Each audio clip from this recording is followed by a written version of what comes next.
This is Andy Purewal for Boxing Social in association with Betfred, and once again, I'm delighted to be joined by Darren Dazzling Barker over Zoom. Darren, first and foremost, how are you doing? Very well, thanks, mate. I'm actually just playing with poo bags. These are my little pugs poo bags. I just see them on the table, so they've got a coconut smell to them. It's not the type of thing I think many people want to be sniffing. This is lockdown. This is what it does to you. We were just obviously having a brief chat off camera as well, Darren. Like, many people kind of eager for barbers to back open, but you seem to be doing all right yourself there, mate. Well, it's a struggle, but I'm just going to keep going with it, see what happens. How is life? How have you obviously found the past few months? I know we caught up probably a month and a half ago now. Since then, we've seen lockdown rules and restrictions and guidelines kind of eased. How have you found this past month or so? Yeah, it's getting better, isn't it? Being able to see some of my family and being able to get out of the house a bit more has been nice. But it's crazy, the whole thing's just been, it's mad. I think we'll look back in about 5 years' time. I think that was nuts. That was crazy what we were living through there. But look, I've got to put things in perspective. All my family are well and healthy, and I know there's been a lot of people out there that have obviously lost loved ones and have had a real uncertain sort of future, worrying about friends and family. But for me, everyone's healthy, everyone's fit, everyone's good and full of spirit. So put things in perspective. In my little bubble, everything's all right. Mate, that's obviously good to hear. It's interesting you say, nobody could have ever obviously imagined reaching this point. When you go back to like January, when people kind of started to really take note of the situation and how it could develop, did you ever foresee it, the country or the world being in this position? No chance. Nah. The media has a knack of being able to exaggerate everything.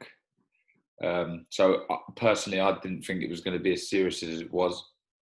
But what we now is it over 42,000 deaths? It shows you that we really was living through something extremely serious. My thoughts and prayers go out to all the families that have lost loved ones. So sad. But yeah, crazy, mad times, but one that I'm glad, we're seeing the end of. Let's obviously move forwards and away from these tough times and onto the reason that we know each other, boxing. We're starting to see shows return, talks of the UK's return. The excitement there, Darren. Let's start off with just the American shows. We've seen Top Rank put on a few shows, Tuesdays and Thursdays and what have you. What have you made of seeing their shows over in America behind closed doors? Yeah, it's just brilliant. It's great to see live sport. It's brilliant. I play a bit of golf, so golf's been on. The football's back, up and running. Chelsea just about scraped through yesterday. And most importantly, my number one sport, boxing, is back as well. And it is strange, don't get me wrong, with the lack of the no crowd, etc. But for me, just loving the sport, loving the sort of the technical side of things. I've enjoyed just, getting my teeth sunk back into it, I love it. And hopefully we get an announcement soon with these behind closed doors fights, and we can see some of our domestic lads and ladies get back in the ring, which I'm sure we're all desperate for. Come on to some of the fights that could happen in a little while, but just to stick with the shows, you mentioned how you can start looking at things and analysing them technically. When you have seen, or what you have seen of the American shows, do you look at things differently without the influence of a crowd? Can you kind of concentrate a bit more on things? Yeah, I think so. I've always said it about judges. I'm surprised that judges aren't forced to wear some sort of noise cancelling headphones or headsets rather, because you can be influenced by a crowd. If Joe Bloggs has got 800 supporters and someone else has only got 20, and you every time that Joe Bloggs is hitting his opponent, and the 800 people are going mad, you can be influenced.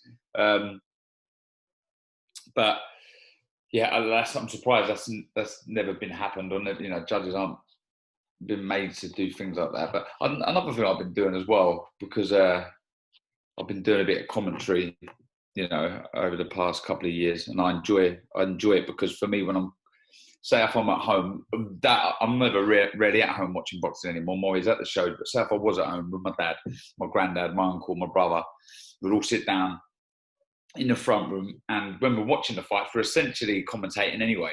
So the more relaxed I've got now, the more I'm doing it, I treat it as if I was at home with my dad, just talking boxing. You know, like we're a boxing mad family. It's all we really know. So I would love to you know, put a camera up in my dad's house one day and watch us talk, because, you know, he was so passionate about it, and I'll try and do that. So I've been watching some old fights and commentating over that, muting it and commentating over them. Even though I've seen the fights, just commentating over them. What fights have you been kind of trying to catch up on? Old ones. Hagler, Leonard. What else I watched? Duran, Barkley. It was the anniversary the other day, so I put it on. Was it yesterday or Saturday? Vitaly Klitschko versus Lennox Lewis. Yes.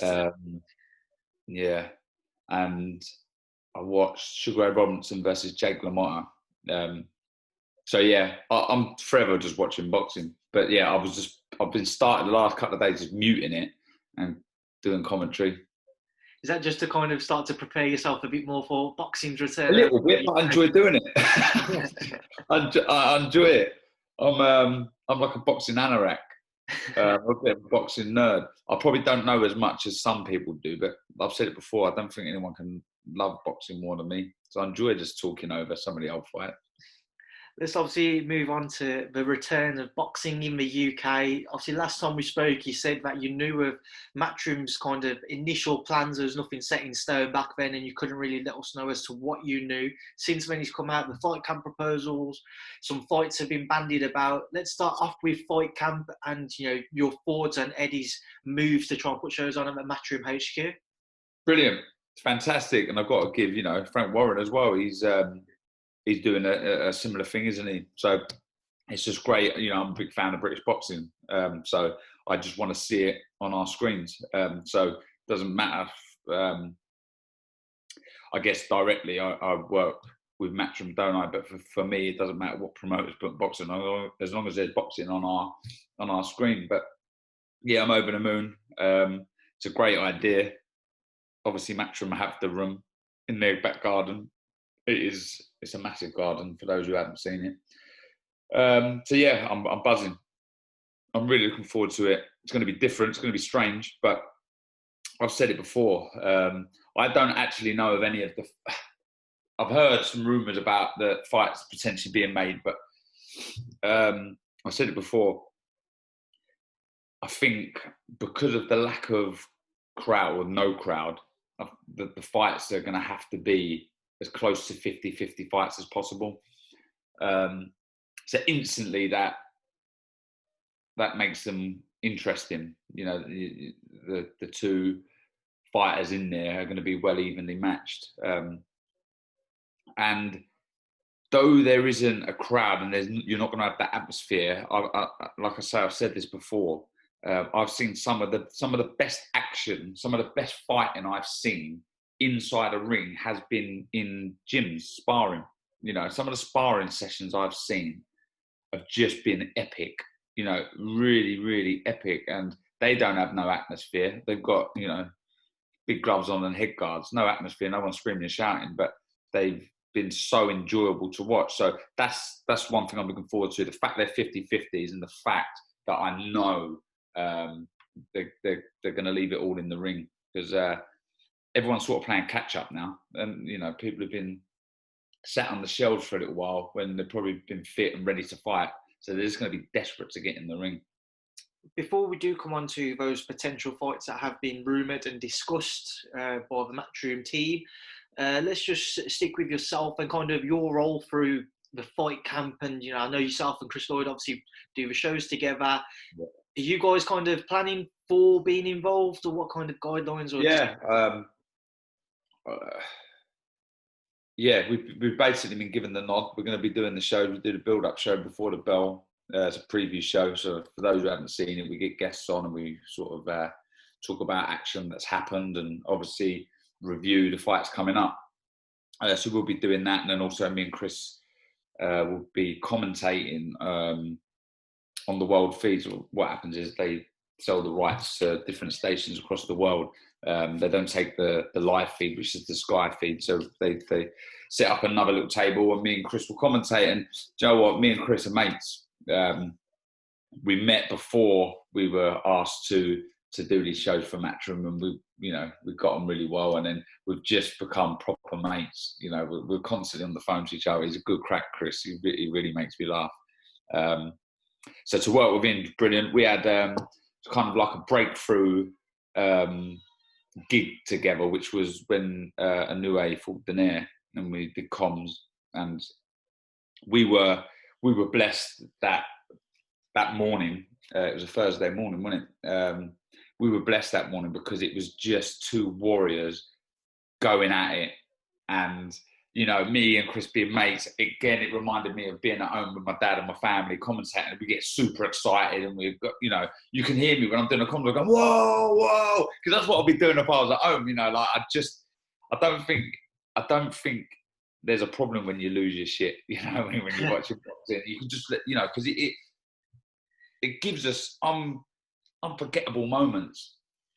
Sport, really does capture the imagination. It gets your juices flowing and it gets you, you know, it gets me all over the place, you know, it gets me dizzy and I can't help but show my emotion. So that, me and Chris were so lucky to work on that show.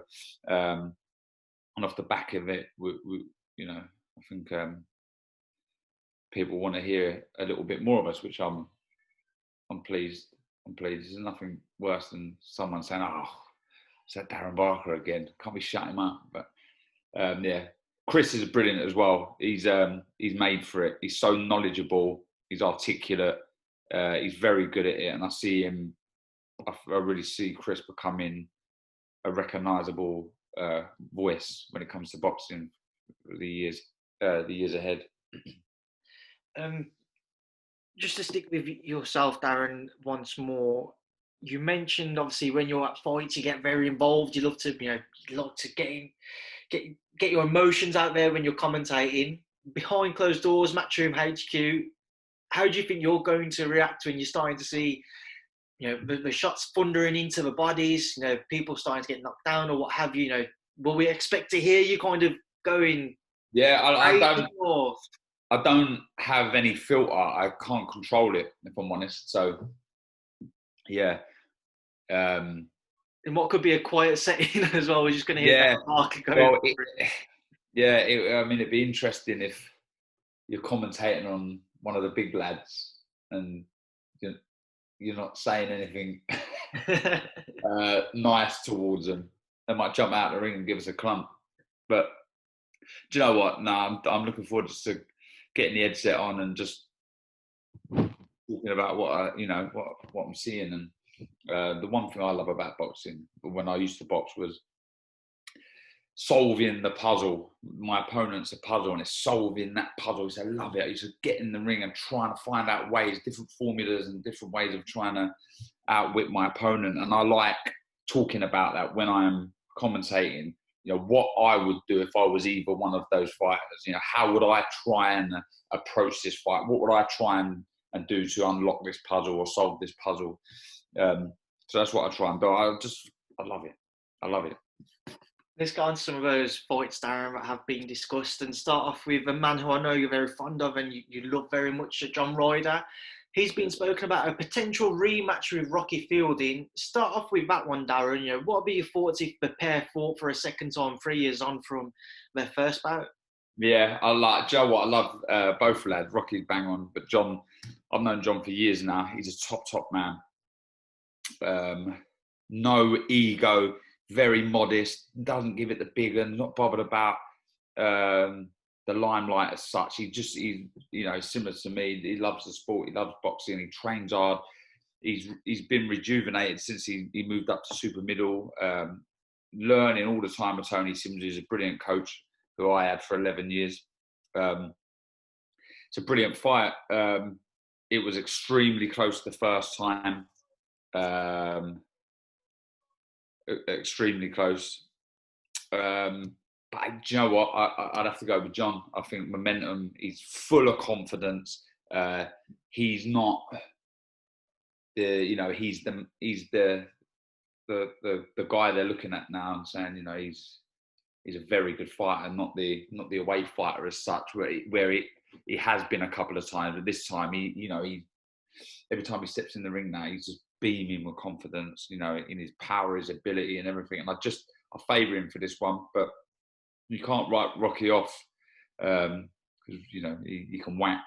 He's got long levers. He knows how to box. But I hope the fight can be made. It's just I wish the Callum Smith fight could have happened again. I think John 100% deserved the rematch there. I've no doubt about it. I had him winning the fight. A lot of other people had him winning the fight. So it's a shame. I totally understand Callum Smith's camp trying to look beyond John. They feel they've done enough to win the fight, and now they warrant the big fight, the Canelo or whoever. But I feel John should have got a rematch. But oh well. I do hope JR and Rocky Fielding happens though, because it is a good fight. Just with John, and I remember how gutted yourself and the team were on the back of that Callum Smith defeat, but are you surprised at all by just how much of a kind of a positive take John's come out from all of it, and how kind of up for everything he seems to be? Some fighters could have taken the other route and become very down and depressed by it all, whereas John just seems to be just eager to get back out there and eager to continue to stamp his mark on. Yeah, that's what I'm saying. He's full of confidence now. He pushed the best super middleweight in the world to the brink. And like I said, I think he won. And John, he 100% believes he won that fight. So in his eyes, he's the best super middleweight in the world, which he would have been if he had beaten Callum Smith. So he's confident, and he's similar to myself. There's that, or any boxer has that one fight where you sort of get an understanding of the level you're at. And I had it with Martinez, though I lost. I knew I'd pushed the future Hall of Famer. I wouldn't say to the brink, but I won some rounds, and until you actually get in the ring with an elite level fighter, you just don't know how good you are. And John got in there with an elite level fighter, Callum Smith, and put in a fantastic performance. And now he's just, like I say, full of confidence and just wants to get back in there. I think it's important now for John to get good momentum, and hopefully, like anything, you need a bit of luck in life. And let's hope that John gets a big fight, another big fight, but one which has a world title on the line, because I do believe he can be a world champion. Darren, another fight, just to move on to somebody you also know, Ted Cheeseman, who trains with obviously Tony and John. What are your thoughts, and if him and Sam Eggington does go ahead, another fight which is going to brilliant fight. Many. Brilliant fight. It's got war written all over it, but I know Ted's learning a lot, and he understands. Ted's extremely talented, but he loves getting, biting down on his gum shield and getting stuck in a bit too much. He can box. He really can box. Got good head movement. He can move his feet well when he wants to, and he has got quick hands. I think it's about him showing a little bit more in this fight, trying to grind Sam Eggington down as opposed to just getting in front of him and having a war. Which no doubt at times is going to set a light, and I think that would be the majority of the fight, if I'm honest. But I know Tony's been working a lot with Ted, and he's one of the most disciplined fighters I've seen. You can let him crack on with his own training, his running, his circuit work. He doesn't have to have anyone overlooking him. He'll crack on. He's super fit, one of the fittest out there. He really is. He's had a lot of issues outside of the ring that he's overcome. So it's almost like a rebirth of Ted Cheeseman, I think. It's about, you know, the second stage of his career. Brilliant fight, but it's one I fancy Ted to come out the winner. Another fight, to get your thoughts on Darren, man who obviously used to train somebody you're very close with, Dave Allen, been talking about the potential Hughie Fury fight. Your thoughts if Dave and Hughie met? Do you know what? I have to be deadly honest. I don't like the fight for Dave. There's no point in me lying. I think Hughie, he's just a nightmare. He's an absolute nightmare. He can move so well on the back foot. We've seen him do it loads and loads of times, but he can also now, I think he's sort of filling out a little bit. We've seen that he can be quite destructive and he's quite happy to hold the centre ring. Similar to his cousin, Tyson, I guess. You know, we've seen him dictate on the back foot a lot, but that last fight against Wilder, he just held the centre of the ring and started letting bombs go. And I think Hughie is thinking, do you know what, why don't I do a bit more of this? I just don't like the fight for Dave, if I'm honest. There's easier fights out there for Dave. Though he wants the biggest fights out there for the biggest money, I would like Dave to try and get his hands on some sort of title, whether it's English, British or something, you know, any sort of title. He's never won a belt. And I don't think... I'm not saying he couldn't beat Hughie, but it's not a fight I would take if I was still training him. What kind of route would you advise to Dave, or have you spoken to Dave about still? Because it's obviously very difficult at the minute because there's only a limited amount of fighters who anybody can face because of travel restrictions and what have you. Dave's obviously keen to try and get back out, have his first fight under Jamie Moore as well. What kind of route away from Hughie do you think could benefit Dave? Names-wise, I don't know, but I would like him to, obviously, you know, it's a work in progress with Jamie and they've got to strike up this relationship and gel and bond. But I'd like him just to go down the domestic route for now. I think Dave's got to be realistic with his goals. And I think a realistic target for him would be a British title. It's a prestigious belt. It's a great honour to be British champ. And I would love him to have his sights solely fixed on that British title. And if he was to go and win the title and, you know, against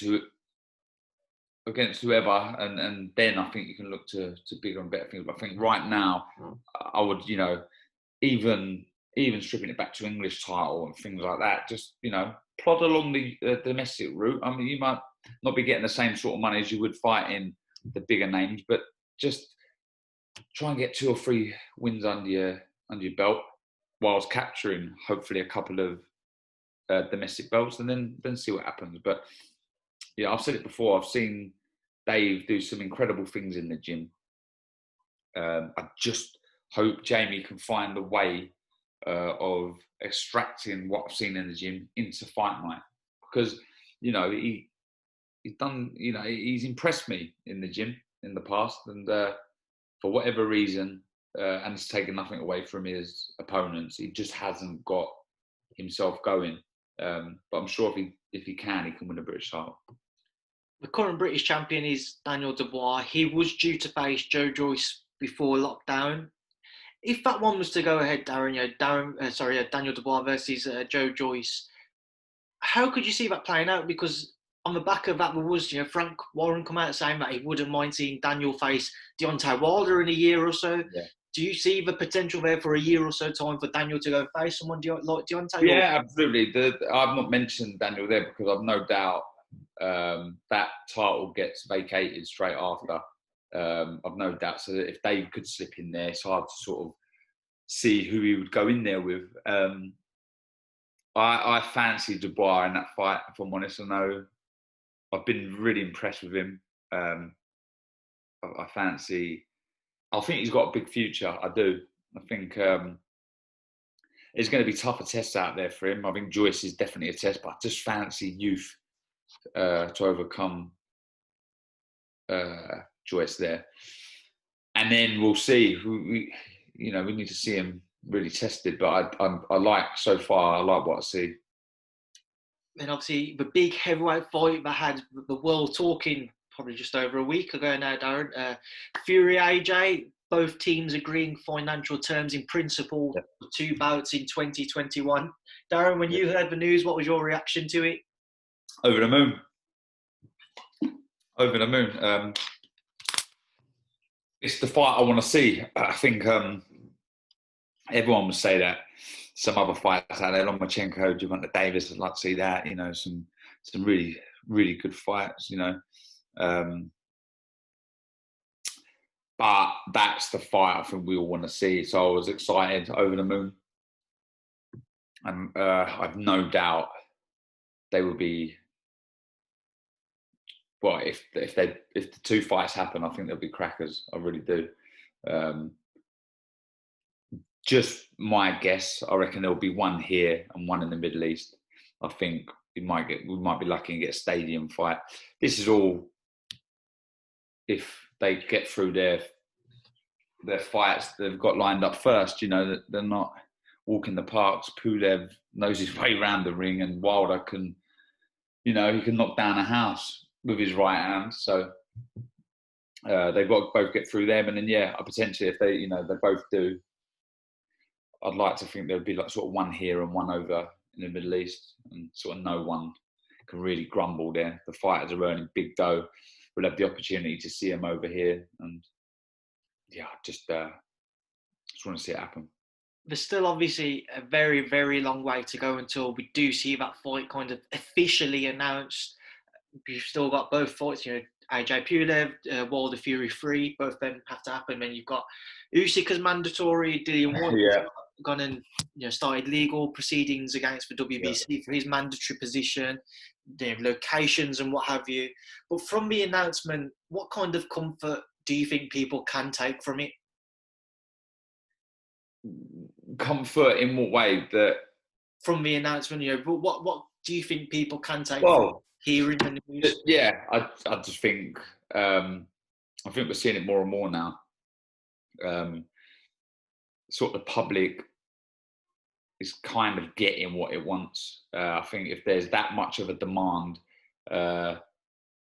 public demand, then obviously that generates a lot of money. Therefore, both fighters are in a great position.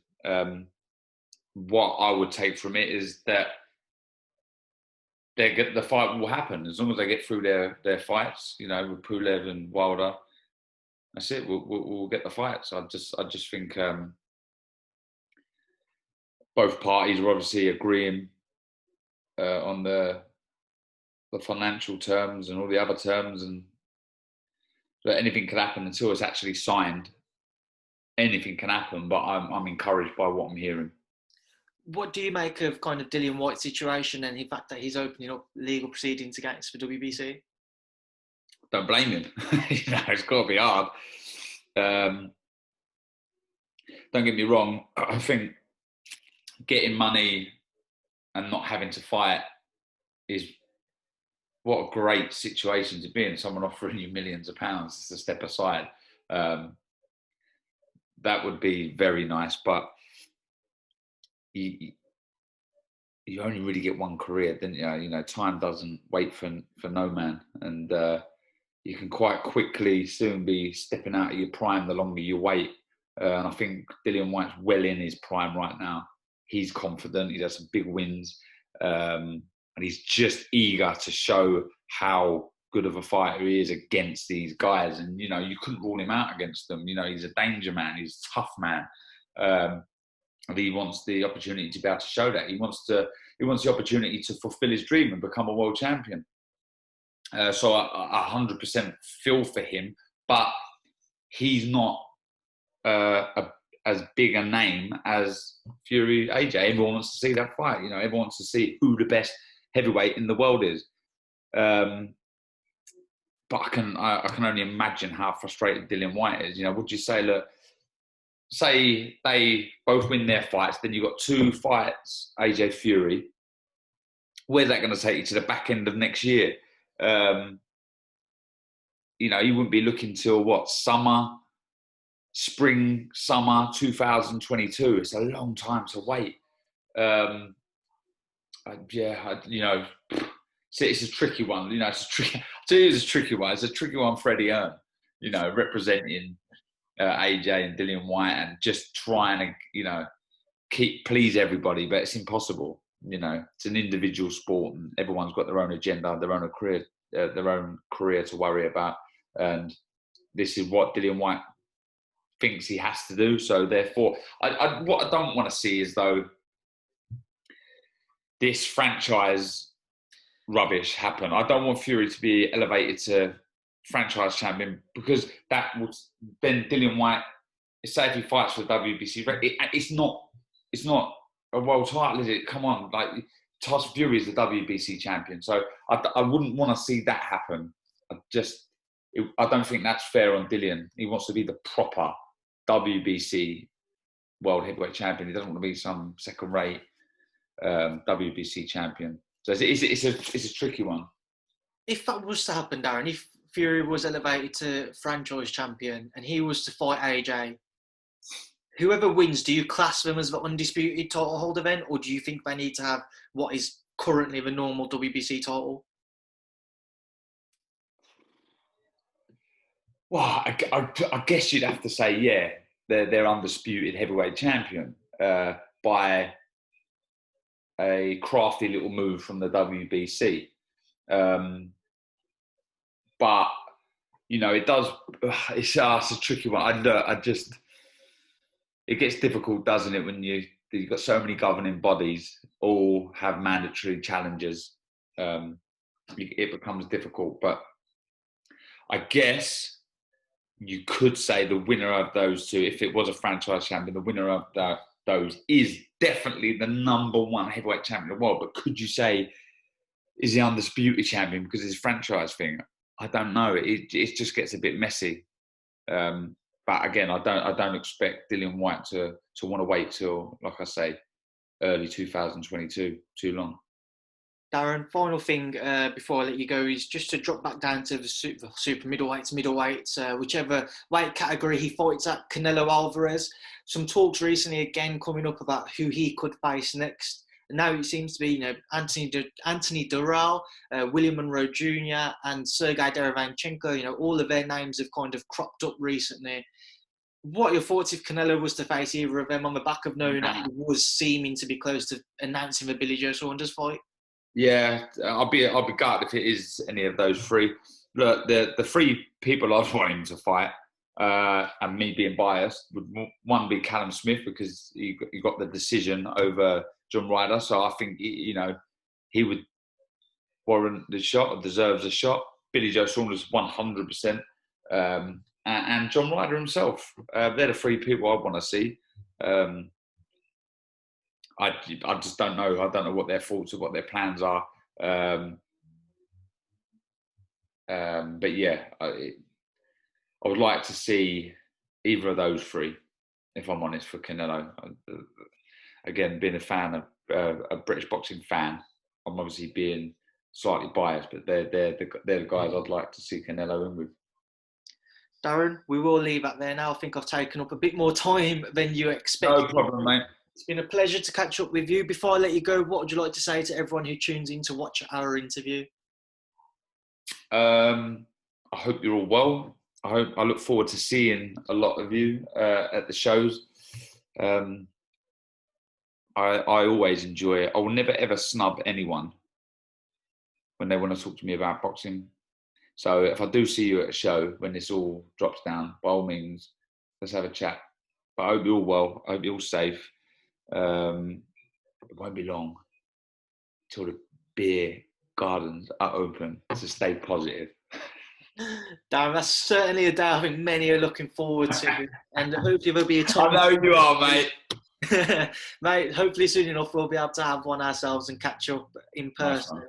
But it's been a pleasure, as I say, to catch up for now. Stay safe. Hope you and your family are well. Cheers, mate. We will speak to each other again soon. Thank you for speaking to Boxing Social. Andy, take care, mate.